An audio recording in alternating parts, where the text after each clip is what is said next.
Hello everyone, hope you're doing well. Sorry if I sound kinda like stuffy right now. I'm kinda sick and tired. Separate things. I'm not sick and tired, I am sick and tired. So, sorry about that. But anyways, pretty cool. I got a kite. Yeah. Yeah, let's talk about it. So, obviously I'm not holding a kite right now, I'm holding a Vixen. And that's for a good reason. Both of these are by LDY and they are both channel titanium trainers, and they're both pinsless, so it makes sense to compare them in some way at least. Granted, the price bracket is kind of different. This is like 220. This, I believe, is 360 retail. So this is definitely more on the grail end of things, while this is more budget considering everything that's on the market. Anyways, yeah, let's get to the kite. So obviously I put it back in the box just so you guys can see the unboxing experience. It's not like you haven't already seen like every other video on this from like Blade Buyers or Den, but anyways, yeah, here's the kite. This is the box it comes in. It's pretty standard, honestly, for like the stuff that LDY usually gives out. With the more expensive stuff like the Cygnus, whatever. This is quite a bit more compact than what the Vixen came in, so that's pretty cool, I like it. So as usual with the more expensive stuff, comes with band-aids, comes with a cleaning cloth, hardware, the screwdriver, and of course the RFID card, which is pretty sturdy. So pretty standard. And now let's get to the actual Anyways, let's get to the actual kite. This thing is pretty sick. So, for $220, you are getting channel titanium, heat-treated channel titanium, because people are bitching about pinsless. So you get heat-treated channel tie with carbon fiber scales.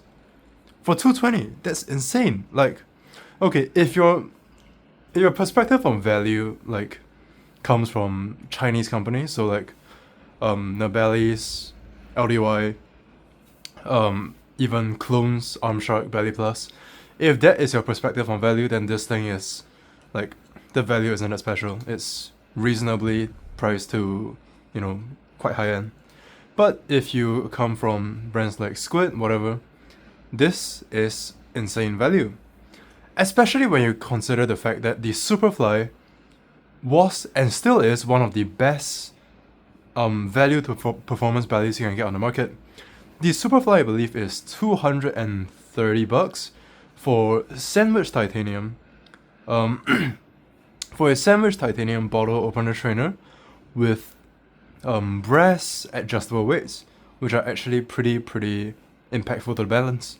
So the Superfly is already a great value, but arguably you're getting more for your money in the kites, because firstly, it's cheaper by $10. It comes with a little case, which the Superfly also has one, but it's like really small, it's just meant for one belly. It comes in this carrying case with the usual LDY goodies, the band-aids, the cloth, everything. Granted, the weights here aren't really adjustable. I've heard that some people are taking out the screws at the bottom, but I guess that is adjustable weights, but it's not by that much. It probably makes enough of a difference to, kind of feel it, but obviously it's not meant to be as modular as the Superfly. But anyways, you are still getting a really incredible value here. The kite is just... I'm gonna say it again, the value is insane. I haven't even gotten to flipping it, which is great, by the way. But yeah, the value is insane. So let's get to whatever I feel like next. Yes, of course. Obviously, since this is $220, there has to be compromises. The big compromise here is the blade material. The blade material is 440C, I believe, which is kind of shit for a blade steel.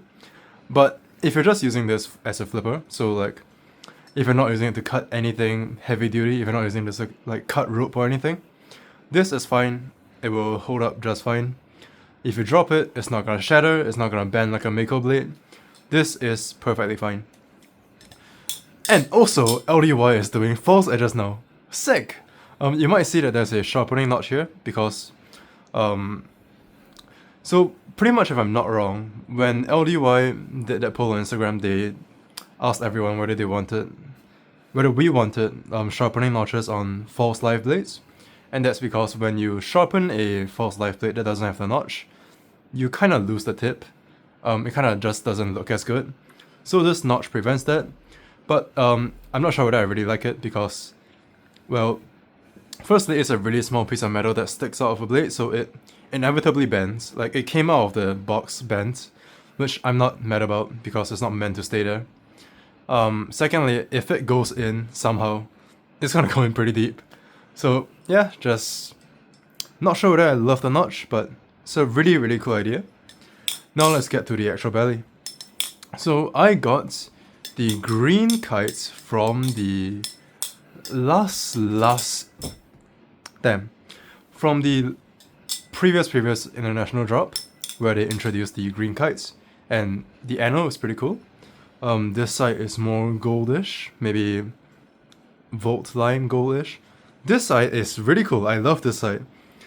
The bite handle, yeah. So the bite handle is this really cool, almost camo green and gold. Love it. I think I struck jackpot with this handle. Not so much with this one. Yeah, really cool. So the big thing of the kite that everybody talks about first is, you know, the blade. The blade's really, really kind of weird. It's like almost a reverse tanto profile. And, you know, I can see why it's confusing, but honestly, once you start flipping it, I think it took me maybe 10 minutes to get fully used to it. But honestly, once you start flipping it, if you just start on the right handle, you're not gonna get it wrong. Obviously, if you get a live blade version or if you sharpen this, you still need to be more careful than usual because, you know, of course, it's still something unfamiliar.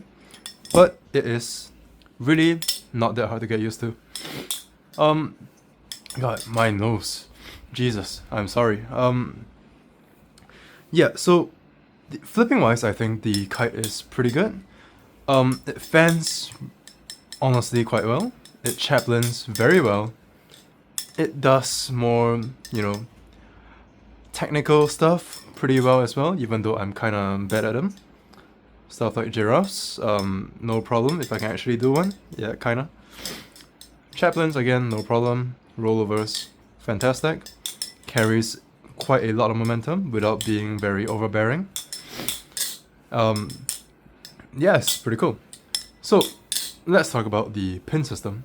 This thing is on pinsless, which people saw as a cost-cutting measure, which really isn't true because, first of all, many makers use pinsless, like many high-end makers, right? So, JK uses pinsless to varying amounts of success. Fior uses pinsless. This kite is on pinsless, and the Vixen, which is $140 more expensive than the kite, as a trainer, is on pinsless. And I am here to say, pinsless with a nipple on the blade, on the tang of the blade, is fine. It is fine. It is going to last you, like, it's gonna last you long enough, man. It really is not that big of a deal. So, when I got this Vixen, or before I got a Vixen, I did DM Will Zhang on Instagram. I asked him whether the Vixen would have a reducing handle gap. He said, no, it won't because of the pin, and he is right. The Vixen's handle gap, as far as I've noticed, hasn't like closed pretty much at all. And the other question I asked was whether the anno will fade, or like the anno will like wear substantially more where the nipple hits the blade. He said yes. I don't see anything, probably because I have DLC and not anodization, but still, this is holding up remarkably well, and I've been flipping it quite a lot since I got it. So that just goes to show the way that LDY does pinsless works. It just works, man. Just really no need to worry about the kite being pinsless at all. It's not gonna make much of an issue. So I would say if any of you are hesitant about the kite because it's pinsless, don't worry about it. It's fine. It works great. What else is there to talk about the kite? Let me see. I guess we can just talk about the sound real quick. The sound of the kite is pretty good. It has this slight ring because of the little speed channel on the side. There is a pretty small speed channel, but it does help it ring, so that's pretty cool. Mine only rang on like one handle at first, so it rings kind of on the safe handle, but not so much on the bites. But after I kind of retuned it, added some lube, now it sounds pretty good on both handles. Oh yeah, that's one thing I want to talk about, the jimping. So this thing has scales, right, which go over the channels. But to combat that, this thing has positive jimping, so it sticks out of the handle instead of sinking in. So this helps a lot with leathers.